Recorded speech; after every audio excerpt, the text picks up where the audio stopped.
안녕하세요.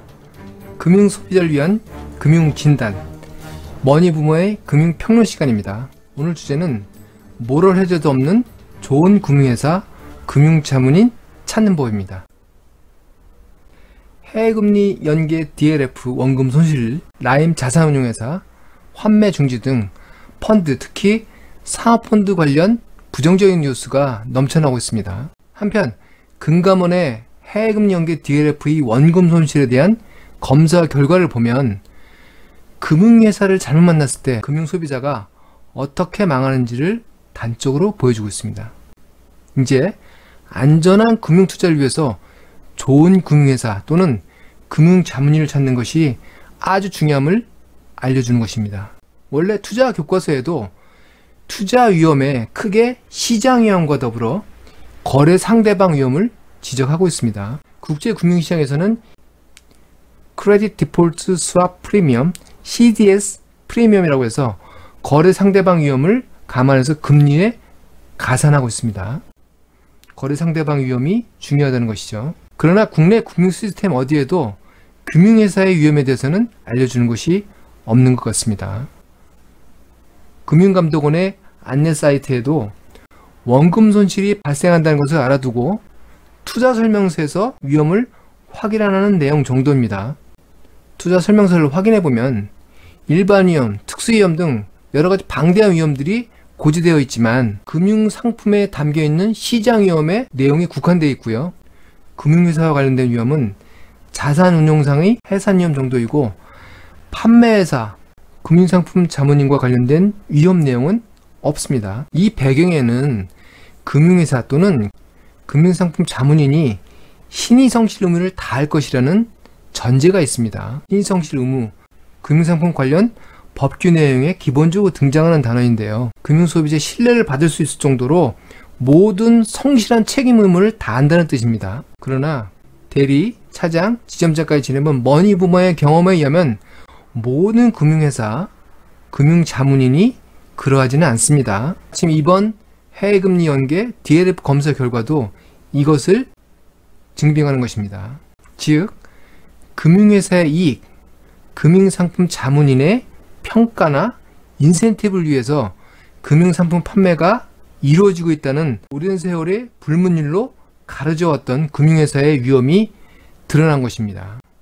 이제 금융소비자는 금융투자의 위험이 금융상품의 위험과 여기에 더불어서 금융회사의 위험, 금융상품 자문인의 위험까지 같이 포함된다는 것을 기억해야 합니다.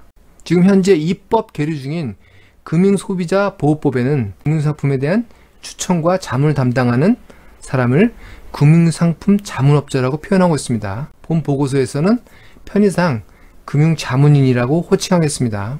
영어로는 Financial Advisor, 약자로 FA라고 부르기도 합니다. 이렇게 위험이 늘어났다고 금융을 외면할 수 없습니다. 경제생활을 위한 가장 기본적인 인프라고요. 특히 100세 시대에는 기대 수명이 늘어난 만큼 경제활동 기간도 늘어나고 이에 따라서 장기적인 금융거래가 불가피합니다. 그렇기 때문에 거래 상대방으로서 좋은 금융회사와 금융자문인을 선정하는 것이 아주 중요한 과제가 아닐 수 없습니다.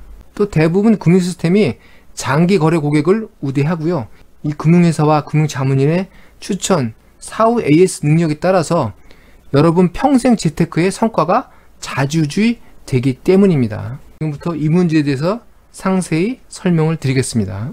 먼저 금융회사의 작동 원리에 대해서 여러분이 이해하실 필요가 있습니다. 가장 중요한 것은 각 금융회사마다 가지고 있는 금융소비자에 대한 영업정책입니다.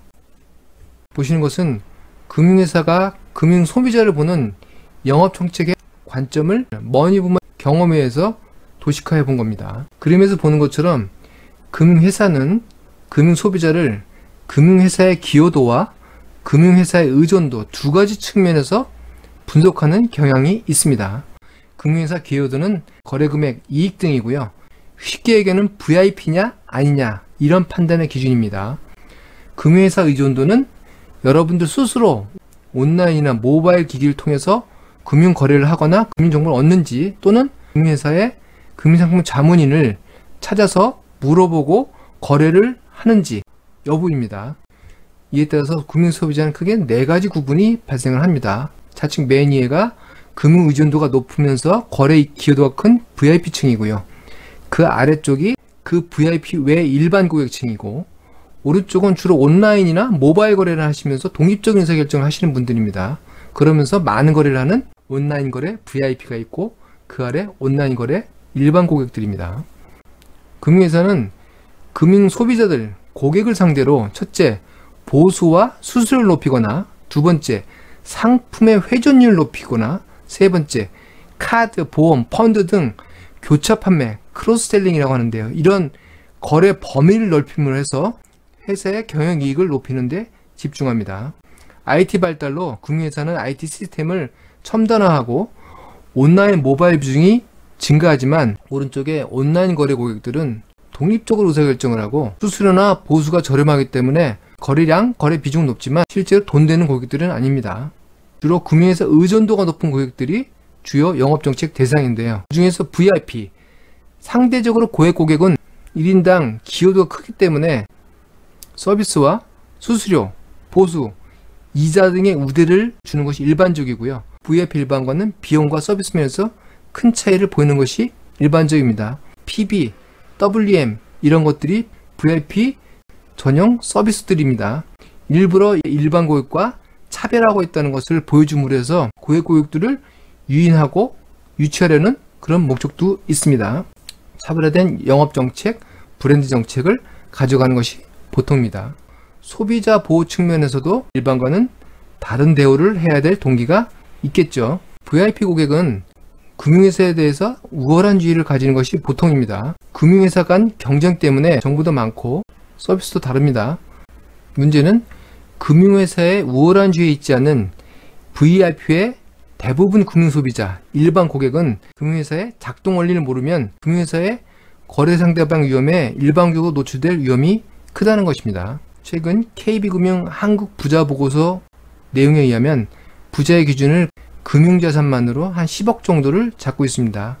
10억 이하로 금융기관을 거래하는 대부분의 고객들이 이 VIP의 일반 영업정책에 해당되시는 분들입니다. 금융회사가 회전율을 높이거나 거래 보수 수입을 높이고자 하는 이런 동기에 노출되어 있습니다. 어쩔 수 없는 금융회사의 영업정책과 경영이익 동기 때문에 대부분의 금융소비자가 좋은 금융회사, 좋은 금융자문인을 찾아야 하는 이유가 있는 것입니다. 머니 부모가 보기에는 금융소비자가 좋은 금융회사와 좋은 금융상품 자문인을 선정하지 못하는 위험에 노출될 위험을 줄이는 방법은 두 가지입니다. 첫째로는 역시 금융회사, 금융자문인을 철저하게 선별하는 방법이고요. 두 번째는 금융소비에서 금융회사의 의존도를 줄이고 금융회사에 대한 검증 능력을 키우는 방법 두 가지가 있습니다. 오늘은 첫 번째, 머니부모의 경험에 의한 좋은 금융회사, 금융자문인을 선별하는 법을 소개해 드리겠습니다. 먼저 좋은 금융회사를 선별하는 법에 대해서 말씀을 드리겠습니다. 이런 얘기는 어디에 나와 있지 않습니다. 다만 머니부모의 경험에 의해서 말씀을 드린 것이니까 나름대로 기준 만드시는데 참고하시기 바라겠습니다. 좋은 금융회사, 재무 건전성 물론 기본입니다. 그러나 각 금융회사의 금융소비자에 대한 모럴, 도덕성 확인이 매우 중요합니다. 재무 건전성은 금융회사를 위한 것이지 금융소비자를 위한 것은 아닙니다. 당장 회사가 부도날 위험이 없다는 것을 보여주는 근거일 뿐입니다. 그러나 그것도 확실하지 않습니다. 2008년에 대한민국 금융기관을 다 합친 것보다 큰 리먼 브러더스가 하루아침에 도산하는 상황도 있었다는 걸 기억하세요. 재무 건전성 중요하지만 다가 아닙니다. 금융회사의 모럴 도덕성 확인하기 위한 공식적인 방법은 없지만 다음의 방법들을 통해서 확인하시기 바랍니다. 첫째는 최근 언론 기사를 검색하세요. 금융사고나 평판 등 평가들이 담겨 있습니다. 특히 기사 중에 잦은 전산장애가 발생하는 회사는 조금 유의할 필요가 있습니다. 전산은 금융업의 가장 기본적인 인프라입니다. 금융소비자의 소홀한 회사일 가능성이 큽니다. 금융영업에 자주 언론에 노출되는 금융회사 경계하실 필요가 있습니다. 금융소비자의 관심이 적을 가능성이 큽니다. 또 금융감독원 사이트에 가시면 금융회사의 민원 발생 현황을 공시를 합니다. 잦은 횡령과 고객 분쟁은 영업정책의 원인이 클 수 있습니다. 그리고 각 금융회사에서 운영하고 있는 고객 소리 등 민원 게시판도 꼭 한번 보세요. 민원 내용을 보시고 거기에 어떻게 대응하는지 해당 내용들도 한번 읽어보시기 바랍니다. 이곳에 해당 금융회사로부터 부당한 대접을 받는 많은 사람들의 목소리가 담겨 있는 경우가 많습니다. 가끔 미스테리 쇼핑 결과라고 업무 점검에 대한 평가를 하고 점수가 매겨서 나오는 경우가 있는데요. 금융회사의 형식적인 업무 절차를 점검한 내용이기 때문에 여기에 점수가 좋다고 해서 좋은 회사라고 꼭 보이지는 않습니다. 금융감독원 지시하는 업무 절차를 잘 이행하는 회사라는 의미는 있습니다. 그리고 귀찮으시겠지만 금융회사의 최근 사업보고서, 감사보고서 등 보시기 바랍니다. 금융감독원 사이트에 가시면 다 조회가 됩니다. 무엇을 보시냐면 재무 건전성은 이미 금융감독원에서 정기적인 감사를 통해서 점검하기 때문에 꼭 보실 필요는 없고요. 개인금융 부분의 고객 수와 거래 금액, 여러가지 거래 기반들이 꾸준히 성장하고 있는지 한번 보시기 바랍니다. 그런 금융회사가 금융소비자의 관심이 많은 기업들입니다. 수익이나 이익이 갑자기 증가하는 금융회사들은 무리한 영업정책이나 구역금융이나 회사 고유자본에 의한 투자 성공의 결과일 확률이 큽니다. 금융소비자와는 전혀 상관이 없습니다. 경영진이 자기 평가를 위해서 개인금융 부분은 소홀히 하고 그쪽 부분에 관심이 집중될 가능성이 큽니다. 거래 고객 수들이 꾸준히 증가하는 회사, 그런 회사들이 금융소비자에게 유량한 회사일 가능성이 크다고 생각합니다. 또 금융회사의 고객정보 관련 시스템, 홈페이지 등 여러가지 자료들을 신경 써서 정리되고 있는지 한번 잘 살펴보시기 바랍니다. 잘 정리된 회사일수록 금융소비자의 관심이 큰 회사입니다. 금융소비자에 대한 정책이 제대로 되어 있는 회사는 이 부분이 아주 촘촘하고 잘 정리가 되어 있습니다. 재무건전성은 좋은데 앞뒤가 안 맞는 금융상품 정보나 시장 정보, 오래된 정보가 아주 방치되어 있는 경우도 비일비재합니다. 그런 회사는 경계하시고 회피하시는 건 좋습니다. 풍문이나 그 해당 회사 직원을 만났을 때 금융회사에 대한 태도가 우호적인 곳을 추천드립니다. 회사, 지점, 직원들에 대한 험담을 하거나 흉보는 금융회사, 좋은 회사일 리 만무합니다. 회피하시기 바랍니다. 이상 5가지 금융회사 선별법에 대해서 말씀을 드렸는데요. 이 정도만 신경 써서 보셔도 금융회사로부터의 위험은 많이 줄일 수 있을 거라고 봅니다. 다음은 머니부모가 직접 금융회사의 금융상품 판매임도 해보고 그들을 관리하는 지점장도 해본 경험을 바탕으로 좋은 금융상품 자문인을 선별하는 법을 말씀드리겠습니다. 먼저 금융자문인은 모두가 다 여러분의 친구일 수 없습니다. 금융자문인은 금융상품을 팔아서 월급과 인센티브 그리고 회사로부터의 평가를 받는 직업인이라는 입장을 이해하셔야 됩니다. 직업인으로서 먹고 살겠다는 동기가 공적인 이해를 버리는 사례를 검사, 판사, 의사, 경찰 많은 경우를 보고 들으실 수 있습니다. 하물며 돈을 만지는 금융인들, 그런 유혹이 없을 수 없습니다. CFA나 CFP, 국제적으로 공인된 금융 관련 자격증 윤리에 보면 고객들에게 자기의 이해관계, 인센티브 내용을 공개하는 것을 의무화하고 있습니다. 나는 이 금융상품에서 어떻게 돈을 법니다 라는 것을 상품 추천하기 전에 얘기를 해야 된다는 것이죠. 그러나 대한민국 금융산업에서는 적용되지 않는 얘기입니다. 사람을 판단하는 것인 만큼 전형적인 판단에 의존하는 것이 불가피합니다. 절대적인 것은 아니지만 머니부모의 경험에 의해서 말씀드리는 것이니까 본인의 기준을 세우시는데 참고하시기 바랍니다. 다음과 같은 상담자는 회피하는 것이 유리합니다. 첫째, 상담 중에 단정적인 표현을 자주 사용하는 경우 경계하시는 게 좋습니다. 두 번째, 과거의 대우그룹 부도와 같은 극단적인 사건 외에 제도적으로 어쩔 수 없는 경우 외에는 만기 전에 상품을 바꾸는 것이 좋다, 유리하다고 권유하시는 분, 그런 분은 회피하는 것이 좋습니다. 90% 이상은 회사의 이익이나 본인의 이익에 부착이 됩니다. 금융상품 추천 중에 부정확한 근거 없는 정보와 억지스러운 시장 판단을 얘기하면서 강요하다시피 하는 경우, 그런 사람은 회피하시는 게 좋습니다. 금융상품을 설명하는데 평범한 질문에도 답을 못하고 설명이 서투르고 단정적이고 직관적인 내용들 중심으로 아주 단시간에 설명을 마치려고 하는 금융자문인들, 이거는 대박 날 게 틀림없어요. 이건 몇 %가 틀림없어요. 더 묻지 마세요. 보시면 골치 아프니까 더 묻지 마시고 제 말을 믿으세요. 이렇게 설명을 마치려고 하는 금융자문인 무조건 회피하셔야 합니다. 금융상품에 대한 자세한 설명 말고 저 조들입니다. 저 믿고 맡기세요. 도장 맡겨놓고 가시면 제가 다 알아서 할게요. 골치 아프게 앓으려고 하지 마세요. 이런 분 100% 나중에 사고 납니다. 원금 보정이나 수익률을 못 박듯이 보정하시는 분들, 이건 법률 위반입니다. 이런 분들 배후에는 굉장히 큰 위험이 있을 수가 있고 꼭 사고가 납니다. 머니부모의 경험에 의해서는 회피하셔야 합니다. 그리고 이번에 선생님 혼자만, 사모님 혼자만 이러고 특혜를 핑계로 해서 어떤 금융상품 가입을 권유하는 경우도 무조건 회피하셔야 됩니다. 묻지 마시고 이건 한 달에 무조건 몇 % 이상 나옵니다 라고 권유하는 경우도 법률 위반을 떠나서 손님의 돈을 가지고 다른 짓 할 확률이 큽니다. 무조건 거부하시고요. 차근차근 기승전결 설명 없이, 이건 설명해도 잘 모르십니다. 굉장히 어려운 내용이에요. 저만 하는 정보이기 때문에 믿고 따라오시면 됩니다.